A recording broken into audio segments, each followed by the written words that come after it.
I don't know. Folks, if you're listening along, you are not hearing our theme music. I'm going to thank Peter Trulin for it anyway, because that guy deserves it.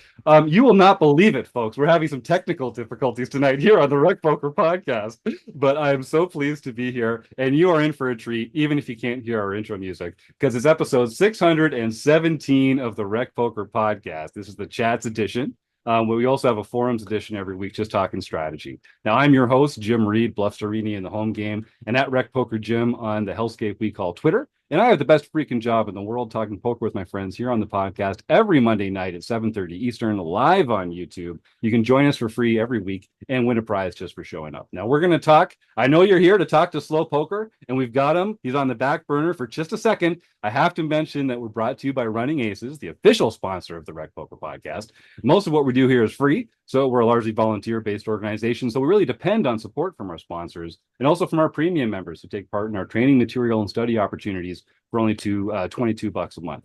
And I want to just remind folks that if $22 is too much, you can get your first month for only $5 by using the code RecPoker at checkout. And we want to be accessible to everybody. So just a reminder that if you make a donation to a local food bank of any amount, we'll also credit you with a free month of RecPoker membership here. So please do support your local food bank and let us know with a receipt, and we'll make sure that you get a free month of membership here at RecPoker. Now, they let me host the show on Mondays, but I'm only one man. It takes a group, a gang, a village, a crew to make all the magic happen around here. We call this group of wizards the RecCing Crew. If you want to learn more about me or the rest of the RecCing Crew, you can go to rec.poker/crew, or you can listen up because you're about to meet us one by one, starting with producing co-host Chris Jones. I'm Chris Jones. You can find me 5B5 on Twitter or 5x5 in the Poker Stars home game, and I help run our monthly strategy segment called The Deep Dive. And my name is Joe Coolis. You can find me at Joe Cool PhD on Twitter or Elvita11 in the home games. And I manage the PsyOps workshop where we talk about psychological concepts and how they influence your poker game. And if you have the opportunity, I had a great interview last week with Craig Savage that should be up on the website for premium members shortly. Go check it out. It is absolutely worth it. And I am John Somsky, also known as Poker Geek MN Everywhere, and I help run the toughest home game, free money home game tournament series in the multiverse. So, and that's all because of you. So if you want to join, go ahead and join us. We have at least one tournament every day. And I'm Rob Watsham. You can find me as Rabman50 just about everywhere. And on the first and third Wednesdays of every month, you can join me and a group of premium members as we talk about the next poker book. All right, so as you can see, just a little smattering, a taster's choice of the buffet of offerings for our premium members over here. So thanks to everyone on the RecCing Crew for all your continued contributions to make RecPoker great. Now, we are joined by the one and only Slow Poker. Can I call you John? Do you go by Slow? When you meet people at the table, how do you describe yourself? I go with John, and I regret calling my show Slow Poker because a lot of people call me Slow, and it still doesn't feel great, but it's my fault. That's all right. Well, yeah, I mean, I'm glad that you're owning that. That was definitely up to you. You are such a fun guy. We got a chance to hang out a little bit in Las Vegas, but you're also, known to a lot of our panel here. I'm sure a lot of our listeners know who you are as well. But don't let me put you in a box, John. If you meet someone, if our audience didn't know who you were, how would you kind of describe your own role in the poker world today? I think I hesitate to borrow a phrase, but or to parody a phrase, but to make poker fun again. I think that's whatever. When I first started this thing, it was in the middle of quarantine, and my poker player friends were especially bummed out. I mean, everyone was bummed out, and I thought, what if I inject a little bit of levity into a crappy situation? So yeah, making poker fun again, reminding people that for most people, poker didn't start as being an intense, angry, toxic place, and more a bunch of people around the table having a good time with drinks and cards and just roasting each other. So that's where I sit in this world. I love it. I mean, that's a mandate that we overlap with greatly here at RecPoker, that's for sure. And I think, the world of poker has light and dark. It's got black and white. It's got a lot of good and some bad in it as well. Have you always had this kind of positive, fun association with the game? Is that part of your kind of poker origin story yourself?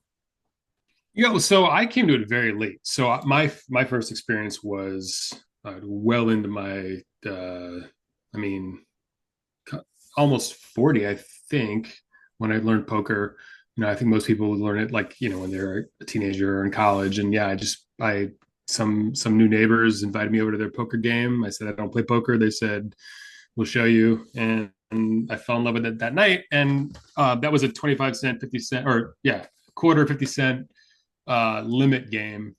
So once I discovered that's not real poker, then I grew to love it even more. But yeah, it became, it started with just joy, and then I saw some of the darker side of poker, but I've always tried to silo that as much as I could, or at least double down on the sort of mockery of it. So it's like, to defang or to like take away their powers. So yeah, I've always come at it, it can be a frustrating game, obviously, when you have 98% equity on the turn and that kind of thing. But I try to still see the sort of rainbows and butterflies.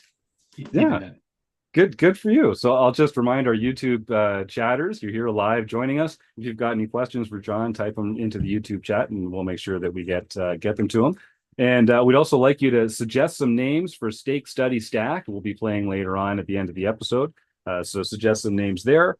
And we're also going to be doing our raffle at the end of the interview to support a local food bank. So just a reminder to our listeners to stick around to the end of the show for that. And if you want to help support our fight against food insecurity, you can make a donation to RecPoker with a super chat right here, right now, live. And we share a portion of all our super chat donations with a local food bank as well. So stick around and have fun in the YouTube chat, folks, and get those questions in for Jon. So, Jon, you've chosen, you're accessible on a lot of different platforms, but it feels like YouTube is where you kind of have put yourself in the front and center. What was it like kind of getting started, growing into a routine of posting? Like, it seems like, was this just like a fun thing you wanted to start doing and it was successful? Take us through the beginning stages of that. Sure. It was, again, kind of fueled by quarantine in 2020. So my career for the last several decades, or for my whole life, basically, has been in theater. So I write stage plays for a living. That's where I make my living, where I make my annual income. But during quarantine, that was, my royalty income took a big hit. And as a lot of people took a big hit, obviously. But, and I was kind of in this, it wasn't just that, there's some other factors going on in the background where I was at this sort of inflection point of, okay, I'm slowly losing my mind at home. Also, I don't know what's going to happen. Is theater dead? So let me sit down with a piece of paper like I did, decades ago and say, okay, what are my passions? And then I just decided, I love writing comedy. I've just, as of the last 4 years, gotten into poker, 4 years then. And I was getting into video editing because of quarantine. I was making sort of celebration videos for people to lighten their day. And I thought, what if I make like a poker comedy show? And I looked around, I was already watching some of the sort of more classic poker vlogs, and I knew I didn't want to do the same stuff because I'm not that good at poker. So like, it wouldn't make sense for me to try to one up the best players. Right. And I'm not, an incredible cinematographer. So it's like, I'm not going to try that, but what can I bring that's unique and maybe something that's missing? And so I realized, sort of a fast paced, like, the jokes kind of the poker is important, but really it's more about sort of just making your day, like laugh, go. It's just like my way of sort of taking a stand-up routine about poker and, merging it with hand histories. So that's where it came from. YouTube just made the most sense, just because I'm writing these longer form stories, and they have an arc, and whether that's actually the best way to grow a new poker show remains to be seen. You could probably say, given I'm growing so slowly, that probably not, but I'm stubborn, and I love just the feeling I get when I finish one of these things and they come out of the oven and people react the way they react.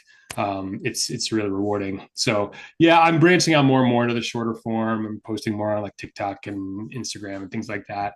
That's another, like, a longer story, but yeah, that's my origin story.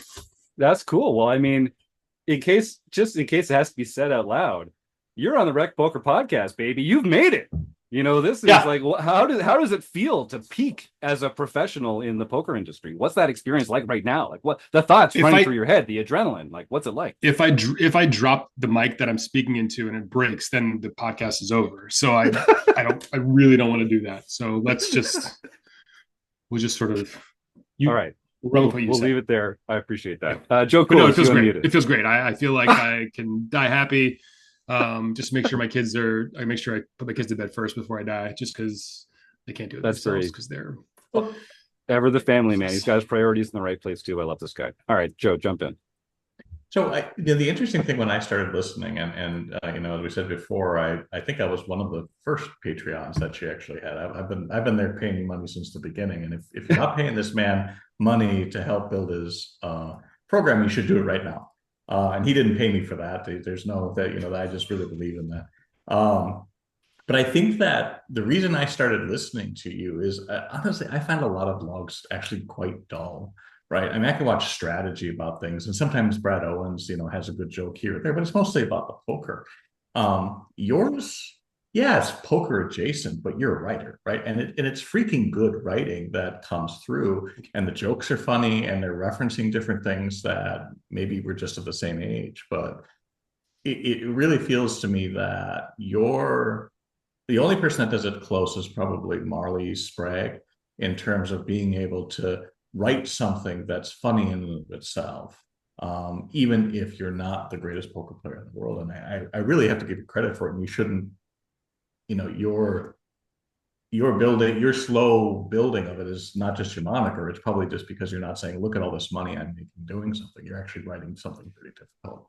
Yeah, I appreciate it. And I appreciate all that. Thank you. And I think that, one of the things that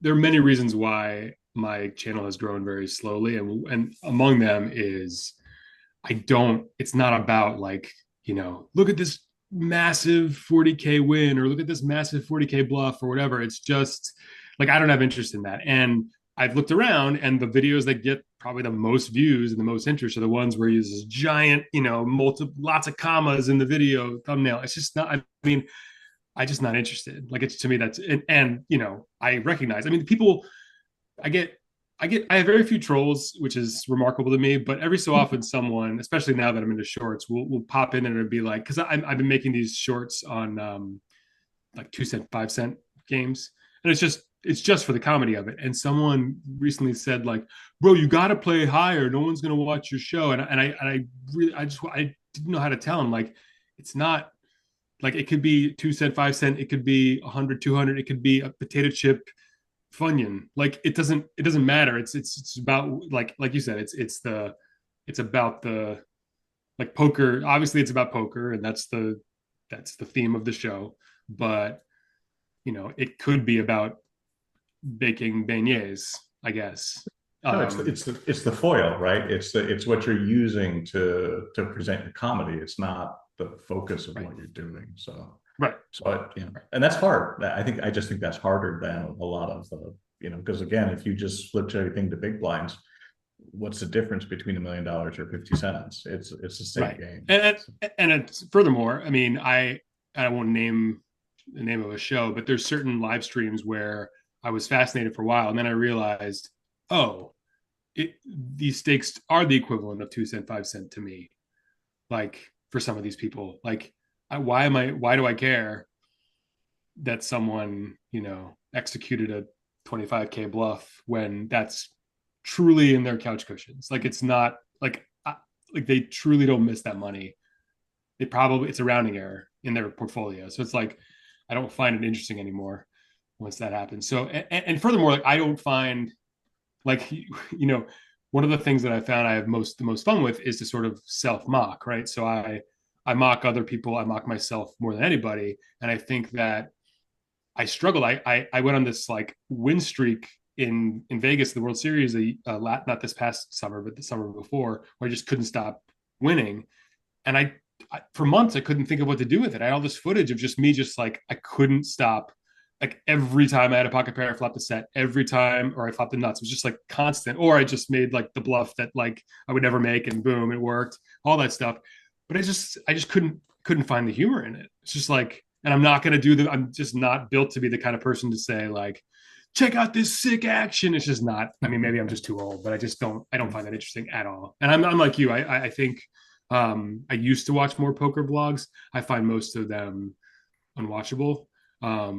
And I don't mean to shoot, fire shots at my colleagues. It's just, and I'm not going to say which ones are unwatchable, but it's just like, if it's just the same old whatever, it's like, I could just watch the same, I could just watch my washing machine turning.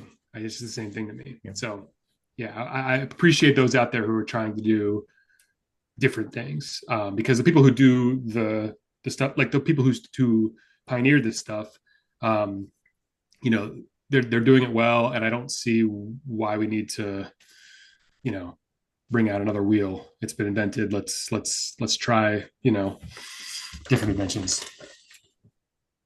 Joe, anything else? No, I have more, but I'll let somebody else. All right. I could talk. I can talk forever, Jim. So yeah, that's right. I don't want to do that. Chime in when Clearly I can. If you want my answers to be cut in half or 2/3 of it. All right, I'll let you know, but I'm loving it so far. Chris Jones, jump in.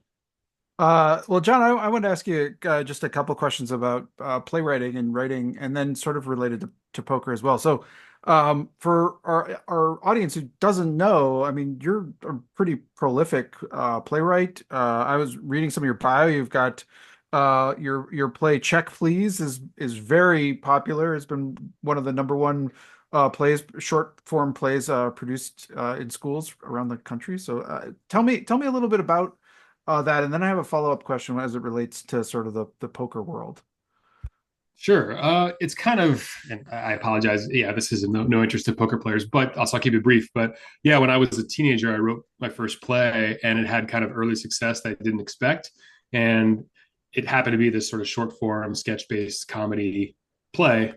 And so I just kept writing them. And there's a longer story involving, I got into the entrepreneurship world with that. But in the meantime, I kept writing. And then, yeah, Check Please is kind of my calling card play. I wrote it when I was very young. I don't even recognize the person who wrote the play, but I'm not complaining. It gets done a lot. But yeah, that's been my in that world, in a weird way. It's kind of like slow poker to a lesser extent, where if I show up to a certain like event, people are like, "Oh, slow poker, slow poker, slow poker." But obviously I go to the grocery store and that doesn't happen. Similarly, if I go to a high school theater festival or go see a play of mine, like there's that reaction. I'm not a famous person, but like in certain pockets, like I'm Tom Cruise. But then, outside of these tiny little corners, I'm a nobody, which I prefer. Right.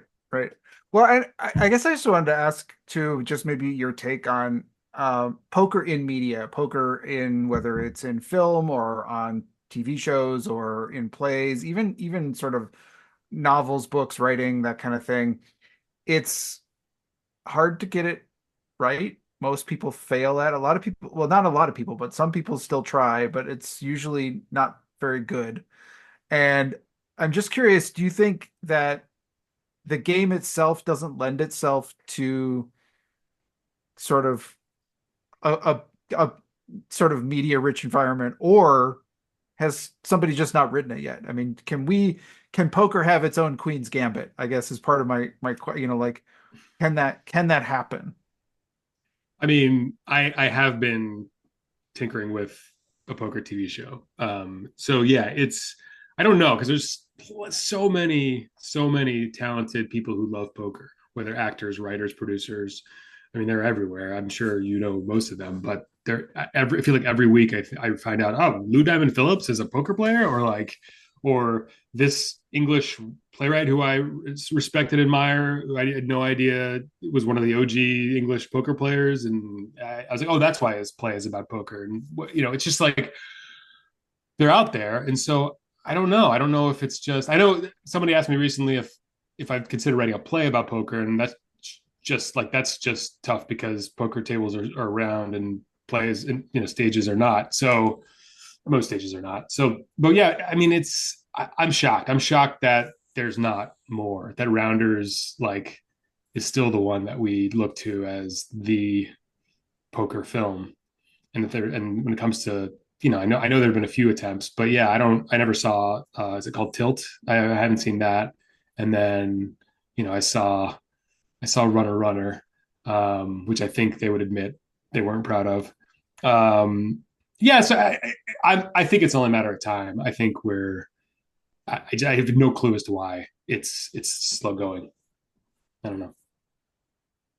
Let's talk. Speaking of Runner, you had a fun role with Poker.org a little while ago, where you were sort of like traveling around North America, kind of in disguise, playing poker in lots of regional card rooms. Just tell us a little bit about that experience. Man, I mean, I honestly I could talk about that for weeks without stopping. But because there's so many stories that no one knows about, because I had to just be brief. But yeah, so the what happened was, yeah, Poker.org, the editor in chief of Poker.org, Brad Willis, had this idea years ago, and then where someone is based on a story. Well, anyway, it's a poker player, an anonymous, a poker player that no one knows. They don't know the identity of this poker player. Travels the lower 48 states, playing poker every other day, and every day publishing a clue video, the clues as to who the poker player is, where they were, where they're going, and so on and so forth. And the poker player has, in their hand a 35K, I think, platinum pass. So it's like you get a free vacation to the Bahamas, you get free buy-in to the 25K PSPCA main event, you get a bunch of other stuff. If you find me and deliver this passphrase, then you win the pass. If I make it the entire month without getting caught, I keep the pass. So it was just, but the process was it was so confusing, because it was like, we didn't know behind the scenes how to, because only a few people knew who I was, right? So it was just Brad and one other person at Poker.org, my wife. I think that's it. So my kids didn't know why I was gone for 3 weeks. I was really cagey with, I drove past my parents' house. I couldn't tell them. It just kept, just because any leak and I'm screwed. But yeah, there's all kinds of, I didn't know I don't know how many people were looking for me and to what degree. There were these sort of people who were publicly looking for me on Twitter and Instagram, but there are people that were quietly in these little syndicates trying to find me. So it was it was a surreal experience. If you have any follow-up questions, but because I could talk about it. There's so many stories from that experience, but it was a thrill, so much fun. I thought I was gonna have all kinds of downtime to get all kinds of extra work done, but it was really just me either scared out of my mind that I was gonna get caught, or coming up with the next idea for clues, or just not, just figuring out how to fix my back, because you shouldn't drive that many thousands of miles back to back. Just that makes little advice for anybody out there that is considering traveling 7,000 miles playing poker. Oh, by the way, and you're also playing poker, so you're either sitting in a car or sitting at a poker table. Oh, and occasionally lying down in a bed. So there you go. You're really working your core. That's pretty exciting. Joe Coolis, you have a follow up there, I think. Did you have to explain to your kids that you weren't getting a divorce from their mom? Yeah,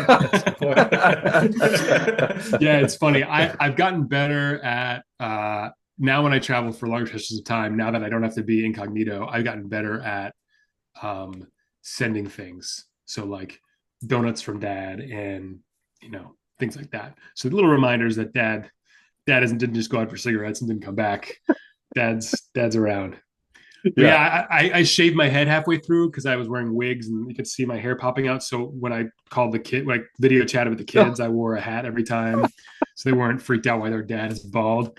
Yeah, it was an experience. It was an experience. That's fantastic. What's it like? Like, how do you balance being, a great dad, a family man, but also having a career like this that really requires a lot of odd hours and time away from home? Obviously, you've got a lot of support at home. Like, how do you make it work? I don't. Good answer. I just don't. Yeah, Yep.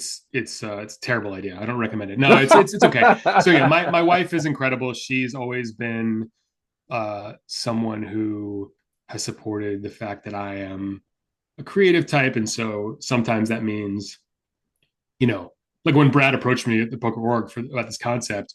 To her credit, she snap called. Like I basically told Brad, I was like, he called me and he said, "Look, you're like, you can't tell anyone if you don't want to do this, but like, your first choice. Like, do you want to do this?" And I said, "That sounds incredible, but let me ask my wife if I could be away for three or 4 weeks before Christmas." And she snap called, and so yeah, incredible support, and just sort of an understanding of the sort of nature of this beast that is creating comedy. It's not like I'm not an actuary, right? I don't have like a clock in, clock out job. But yeah, it's interesting. It's tough to balance it all, and and every week I'm trying to figure out how to adjust the pie chart so I'm present for each piece of the pie the right amount of time. That's tough. If you ever crack that code, let me know, brother. I'm looking at that same chart. Yeah. Making it worse is that there's no poker near me. Although I just found out finally there's a new casino an hour from me. I thought the poker room hadn't opened yet, but apparently there's like 2 tables right now. So I can finally film somewhere that's not a stone's throw, but somewhere near-ish me. Because right now it's like 4 or 5 hour drive. That's the closest poker room for me. Yeah, that makes a big difference, of course. So we talk a lot about making the poker world more fun. That's definitely one of our goals here at Rec Poker. You obviously do that through your material and through your work. Are you also a fun person at the table? And is that intentional? And have you had any like positive or negative ramifications from that? I've never gotten that question before. I'd like to think that I am. I think it kind of, yeah. I mean, I think I do frustrate some more sort of, people call them misregs. I think I do frustrate them because I'm still that poker player who is so fascinated by, this, and this. And so I still be like, did you have this? And they're just like, no, I'm not telling you. Like, or like you're trying to bleed me for information. You're trying to like gain an edge. I'm like, no, I'm nerd about poker. I get that. So, or I'll forget certain etiquettes, right? So I still am like, I'll occasionally toss out in like a string bet I didn't mean to toss out, or I will, I forget that they called me, and so I need a table first. And I remember I was in Texas. I was filming for like a week at the Lodge and some other rooms out there, TCH and 52 Social, and there was one like Ms. Reg who didn't say anything to me at the table, but then later jumped, like a month later, jumped into my comments and was just tore me a new one to say like this, and this. And one of them was like, yeah, that I knit rolled. But it truly, I mean, I can tell you the hand history. It truly was like, it sounds like an absurd guess as to what the guy had, but I was like truly debating whether or not I should shove, given pretty much only one hand beat mine. And he was just giving me all this grief that I didn't know. I was like, look, I'm still like learning the game. I'm in love with the game. I still see it as like a, you just sort of like furrow your brow and do your stuff. Like, yeah, I mean, I remember, so I have to make a short out of this, so I'm spoiling it a little, but I was at the World Series this past summer, and I was having just a great time at the cash game tables at one table, and then I showed up at the other table, really friendly table, and we were all just having a blast. The guy to my right was an absolute stain on the game, just like headphones on, looking at something. Someone would ask a question, he'd like deliberately didn't respond. Like you just needed to know, like, was that a raise or a call? You can just use my name. You can just use my name. It's okay. Yeah. Well, if this is you, first of all, great disguise. But second of all, I'm sorry for what happened, because this is what happened. So, real quick hand history. I won't get into the full details, but it was like raise, re-raise, and I called 4-bet. He just called bet call, whatever. And then I thought I had jacks, and I was bluffing him off jacks. And he called river ace. He flips over kings, and he loses his mind. But before that happened, it was I wanted to see a stack, and he wouldn't show it to me. Oh. And I'm trying to sort of get my bet sizing down, and he just like wouldn't show it to me. He was just like, and what was great about that was that after, so he was so mad at the dealer, of course.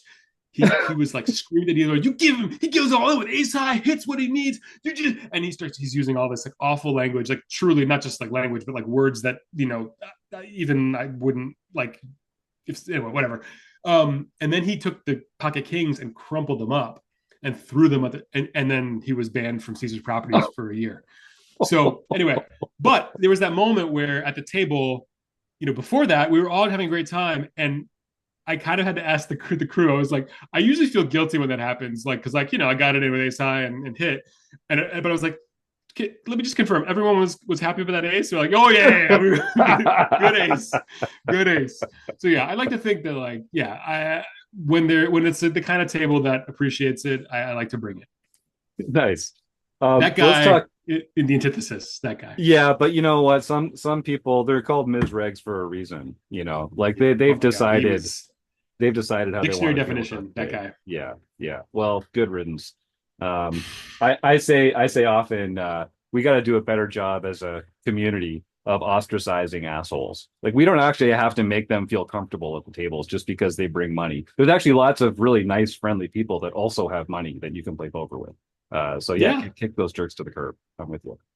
You know, part of my, like, I'm working on a bunch of different videos, and like usually in my head, I'm either like just I want to roast the worst of them. Like it's. I mean, I roast people I like too. So I guess that it's hard to know who I'm really roasting, who I'm not. But yeah, I love to sort of call people out. It's fun. It's if you can do it in a way that's not like I don't like the sort of like, there's a video I watched, I'm not going to name names, where someone's like, this person didn't do this, and so I got you're on my list. That kind of like actual, you know, trying to start gang wars. Like I don't have interest in that. But like fake gang wars, yeah, let's do it. Joe, I think that's actually why your stuff works so well, because what I've always perceived in part that you're doing is you're talking about the stories about the rest of us, right? Because the misregs are sitting at the table making life miserable, right? And there's this game going on, and there's like golf level rules and so on. But about 80% of the people at the table are just people, and those are the stories that are much more interesting. And you don't do the reality TV-ification of the poker game, right? It's like trying to find the worst guy at the table and just say, look at all the terrible things he does. You're kind of pulling in what everybody else is thinking, and they leave, and we're all like, let's make a joke about this guy.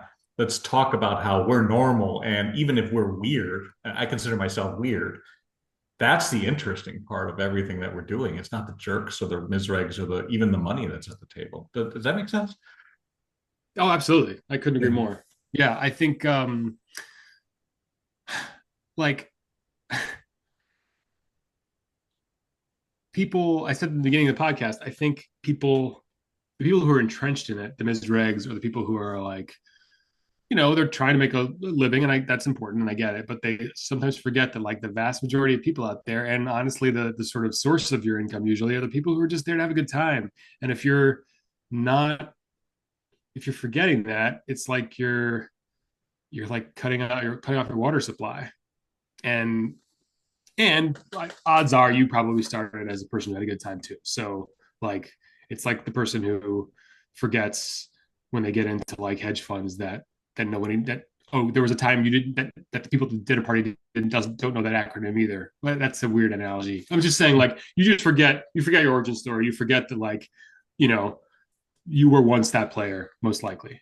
I'm sure there's some players who are just always misregs, but by and large, we all started enjoying the game Let's and talk a enjoying little the bit of company, enjoying the company. yes, yes. We were actually talking last week about the different incentives that different player types have at the table. And you know, the social experience is one of them for a lot of people, particularly for recreational players. You know, you should either be, if you're playing poker, you should either be having a great time or making money. Ideally both. But if you're not doing one of those two things, like time to take a look in the mirror, maybe this isn't for you. Um, so let's talk a little bit about sort of that origin story and coming up in the game a little bit. So like you've been playing for a while. You have, I mean, your play has improved over time, I'm sure. What do you credit with your improvements as a player? How do you study poker? How do you get better at poker?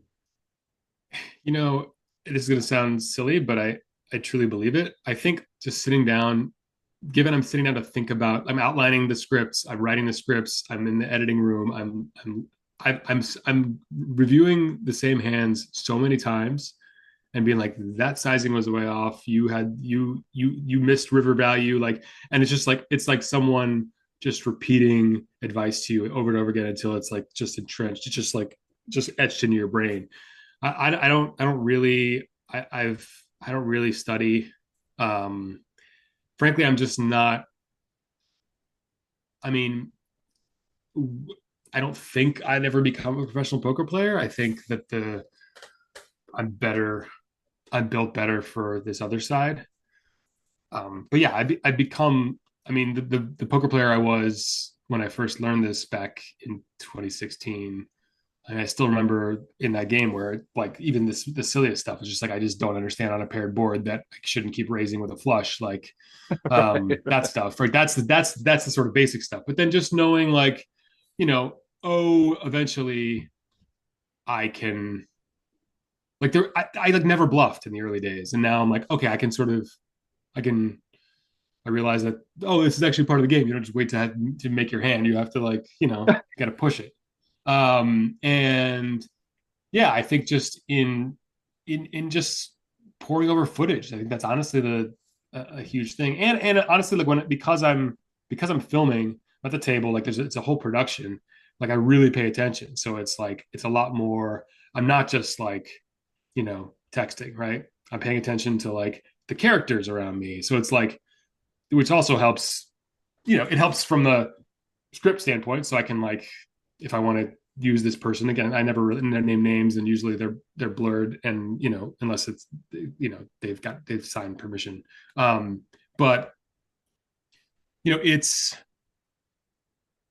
that helps too with poker. Just like, oh well, I'm paying attention, so I don't always pay attention, but when I do pay attention, I'm like, oh well, I know that person's calling station. That person is not going to be bluffed off a flush, even if they have maybe a flush, that kind of thing. So yeah, in noticing for like creative reasons, I'm noticing for poker reasons too. I like that. So for you, your learning has really been sort of like an iterative process where you are just yourself kind of drilling down on your hands and uh, learning the mistakes not to remake and that kind of thing. It sounds like. So yeah, don't yeah. so, I talked to friends too. I mean, I made so I many was new gonna friends say, who were just like, yeah, you need some new ideas or like some way to challenge your own assumptions, right? Are there any particular friends that you'd like to sort of shout out and give some recognition here on the show? sure. I mean, I think my go-to like poker nerd, um, like sounding board is Lee Jones. Shout out to Yo, Lee. awesome. Yeah. Love Lee. And then yeah, I shout out to, let me think of some of my people. Yeah, my boy Ethan he's been like one of my first viewers, and we've become friends. Um, I think my poker brother is Greg Goes All In, and so you know those are and those three guys, like they all have different. They're all super smart, super kind mensches, and they so like even without the poker, you know, I would just want to hang out with them. But I could also be like, okay, I need to. I bet river with jacks here with the queen out there because I put him on nines. But do I need to bet there? Like, you know, then they're like, no, you should have just checked. And like I'm still they've played so many more hands than I have, and they're studied. Lee just wrote an ebook about it. And Yeah.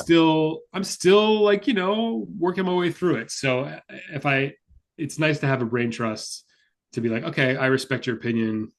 Give it to me straight. Nice. Well, we're coming up on the end of our time with Jon here in the YouTube chatters. If you've got any more questions, there's one from Chip Extractor. It says, have you done stand-up comedy? I owned and operated a club for years in New York, and you have that comedian vibe.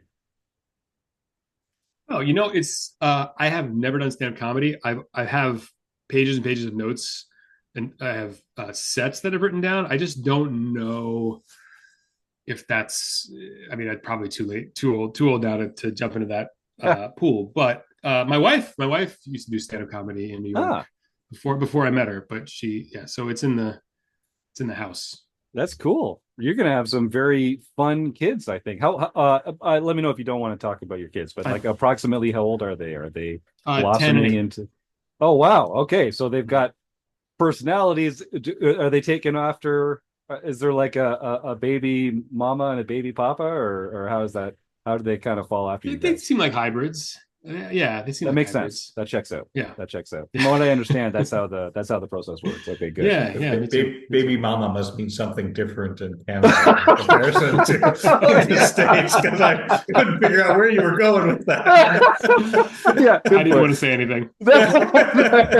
Yeah, we get slang about 15 to 20 years behind you guys up here in Canada. It's an evolution. We're getting there though. Yeah, good call. All right, so I've got a couple. We'll take a couple more minutes here with Jon, then we're gonna let him run. Jon, what are your goals within the world of poker or poker content, or in this area of your professional career? What are your goals? It's I've been trying. So in the beginning with the show, I just wanted to make what made me happy and made other poker players happy. Labor of love can only bring home so much bacon. So ideally, there's a world where I bring home some bacon, but not the right amount. And I'm a person of a certain age, so it's like I can't just every hour has value more than it did when I was 21, where my hours had zero value, as evidenced by the beer.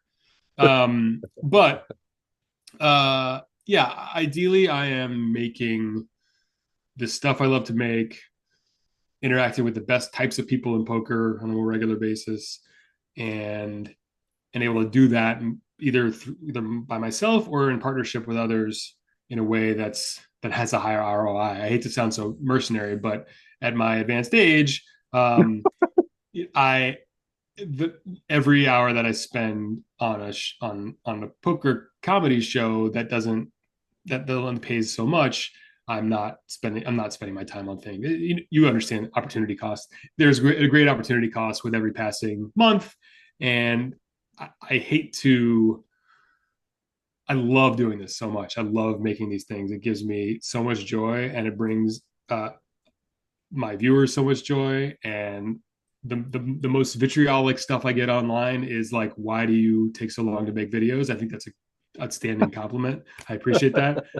Maybe by the end of this podcast, you'll have understood why.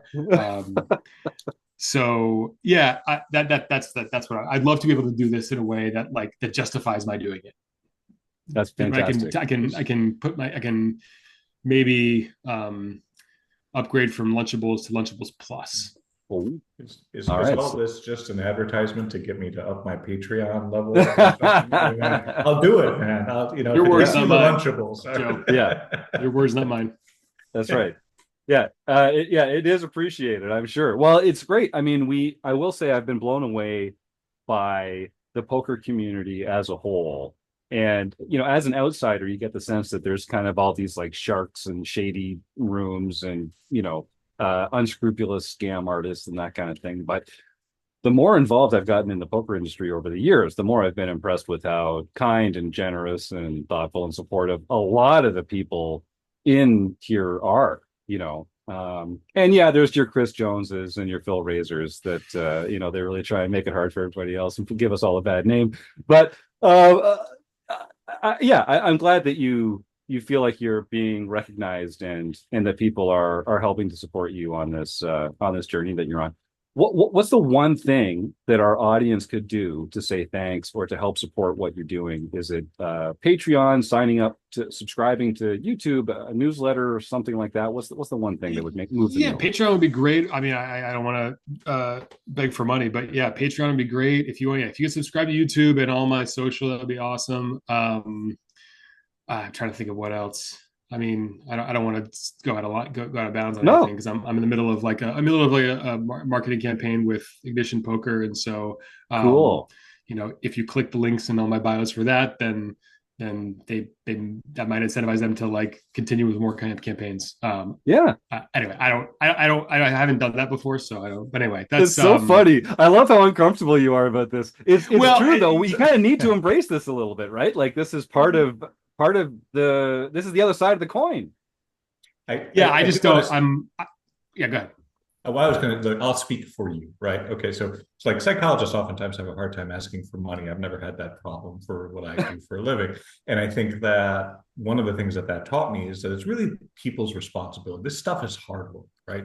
Creating content, it's all creative work, and everybody loves to laugh and everybody loves it, but it's like reach into your freaking pocket every once in a while and say, I watch this guy put out videos once every 3 weeks or 4 weeks or whatever it is. And you add up what the Patreon is at a $5 level, it's $60 for a year. It's not that much, right? And we cannot continue to expect very creative people to put out things for free and just do it because, for some sort of clicks that they can't really monetize unless they have millions of followers. I know I say a lot about food banks, but I also feel very strongly and this doesn't make me a better person, but I pay for multiple subscriptions for people who are putting up things I listen to regularly. And it's my belief that from an ethical standpoint, if you appreciate something that somebody does, give them a little bit of money so that they can have enough money to be able to put it out later. We need to support the arts. We need to support creativity. If we don't do it, it will simply go away and we'll just be watching all sorts of corporate productions, and that's not great. So I'll get off my soapbox now, but I think that's important. I appreciate that. If I can take the comedic side of it, then treat it as big blinds. Think about every time you overlimped with like Jack 5 suited in the small blind. Like, just don't do that, and then put that money towards something that you really like. There you go. Let's bring it back to opportunity cost. Opportunity cost, right? There you go. I love that. Well, every 1 in 100 times you smash that flop, but come on, you never do. Yeah. Well, a great point by Joe. I just want to build on that a little as we come to the end of the interview here to say that we're going to do a raffle at the end of the show to support a local food bank and to kind of combat the fight or to combat food insecurity, rather. We're not going to combat the fight against food insecurity. We're actually on the side of the fight against food insecurity, in case there's any confusion. And I just want to mention that, as Joe said, like it's a hard time in the world right now. A lot of people are having a hard time putting things together, feeding their families, feeding their children, loved ones. And just like at RecPoker, we try and take the stigma away from recreational poker players.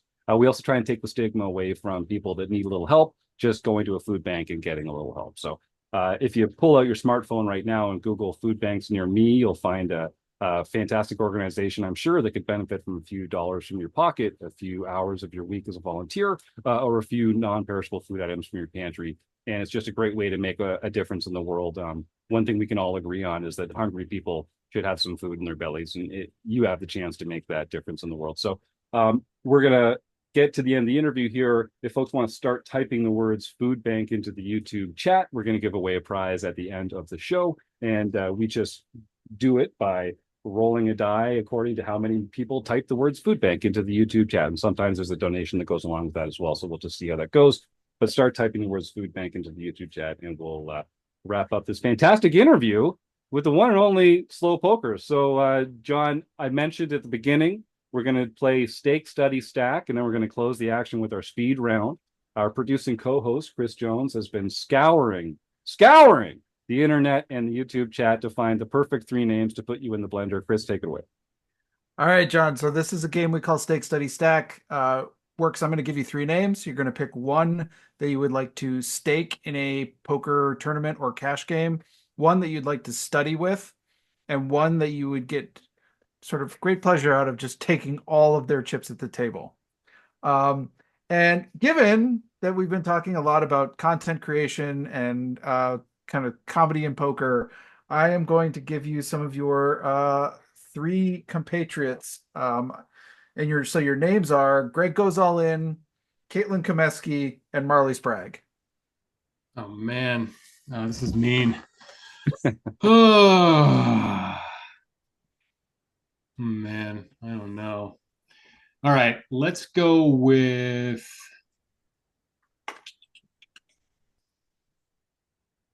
Let's stake Marle. She seems like, I've seen her tournament shows. She seems to be pretty serious about that. I mean, they're all actually really doing well in their tournament world. But so I'll go with Marle. Study Caitlyn, but not for the reason you'd think, because Caitlyn has done outside of poker, just like the kinds of creative work she's done has been like completely different than the stuff I've come across. So I'd be curious to sort of just pick her brain. Also, be great to study with her just with poker, because she's been crushing it lately too.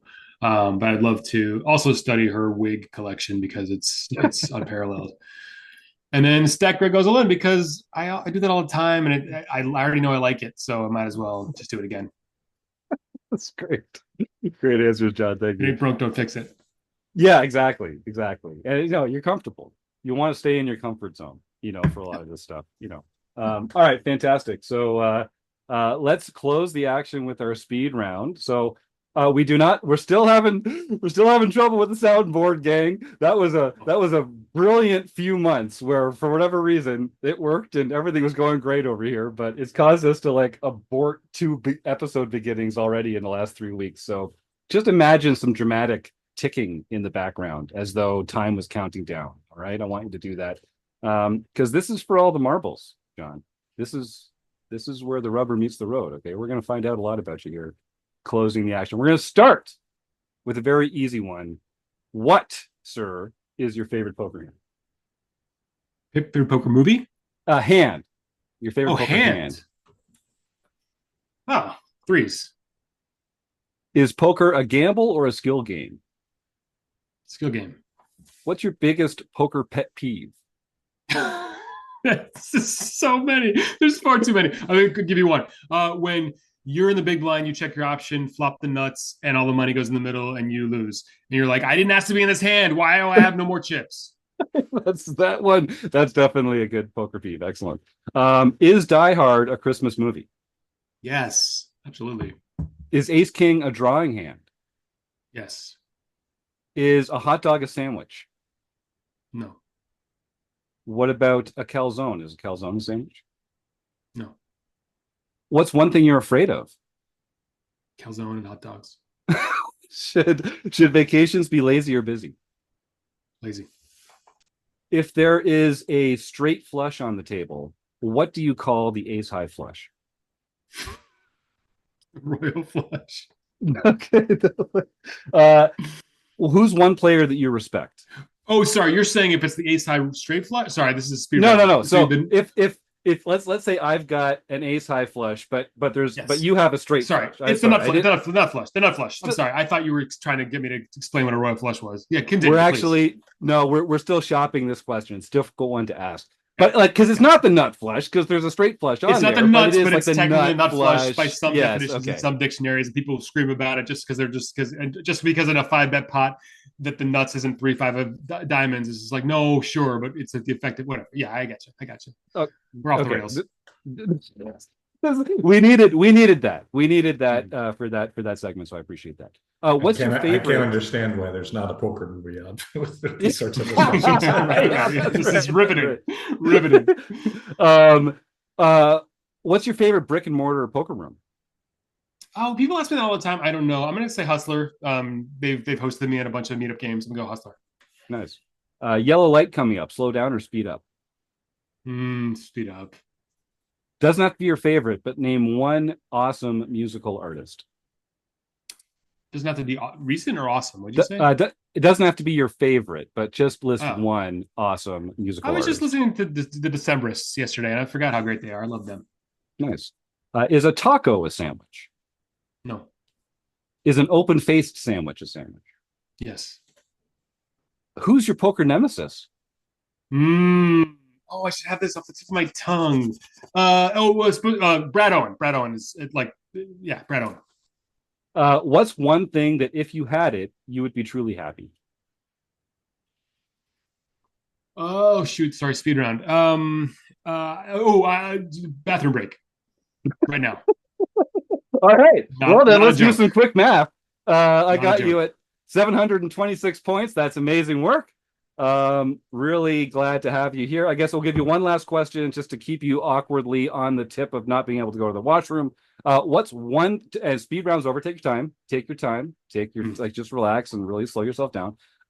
What is one thing that the poker world is doing wrong? Wow. I like to make sure people have to go to the bathroom when I ask this question because it really it adds a whole layer of drama. I think this. I don't want to. This may sound redundant to stuff we've already talked about, but I do think there is that often the recreational poker player, the fun players, are treated as second-class citizens, and it's more about the crushers. The crushers have a place, but I think that more focus and attention. More focus and love should be showered upon the sort of people who kind of like the vast majority of us that love the game, and it's not about the toxic side. It's probably again repetitive answer, but I do think that poker, like the poker media, poker Twitter, it's poker Twitter, but like there's so much focus on the negative, and there's so much to celebrate in the game. So like, can we just can the poker world shift more into the fun side of it? There you go. Welcome home. Welcome home, brother. All right. Well, thank you, John. I really appreciate your time. This has been great. I'm already looking forward to hanging out with you whenever the next time happens to be. And if folks are listening at home, we'll make sure to link to all those opportunities and platforms and stuff that John mentioned in the show notes here. Any last thoughts? Is there anything that you'd like to leave our panel with? I'm just trying to string you along now because I know you have to go to the bathroom. Yeah. Just don't overvalue top pair and pee before a podcast. Thank you so much, John. Appreciate your time. Slow poker, Thanks, everybody.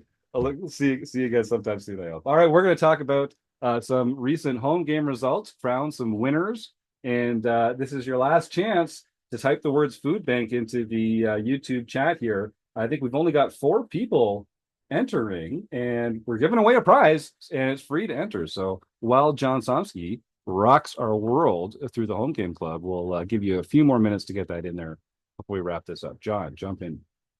All right. On August 19th, Meadweaver got his or her very first nightly victory, first victory ever for Rec Poker. J.S. Sedum, Jeff S., got his 6th nightly victory. Mudslinger 1942, Jack Pastel, got his first nightly victory for the year. Keck Geek that would be Keck Geek Senior for those keeping track, got his 4th nightly victory for the year. Bruce K54, Bruce Kiefer got his 2nd nightly victory for the year. PetVet33, Kim Kilroy won the daily mixed event for the 3rd time this year. Gibber3, Jim Gibson got his first international victory for the year. And Stuyvend, Ryvind Standall got his 2nd international victory for the year. And I do apologize. That even had like some umlauts and stuff over the characters, which we Americans don't understand at all. It looks like extra ink just blobbed out. So I apologize if there are any pronunciations for anyone, but in particular for you, Ryvind. Then PSO Kunzerad got his or her first LPP event. So he or she can contact info@rec.poker for their free month at Learn Pro Poker. Nailed it, John. Nailed it. Has John realized yet that I keep changing my login and adding longer and longer? Like more and more obscure spellings. It remains one of my favorite things about the show, honestly. Yeah. John, just like Jon Rand, Slow Poker, kind of came into his own during the pandemic. That was when Jon Somsky went from running two free home games a month to like 35 or whatever the hell it is now. So a blossoming time for all of us. All right.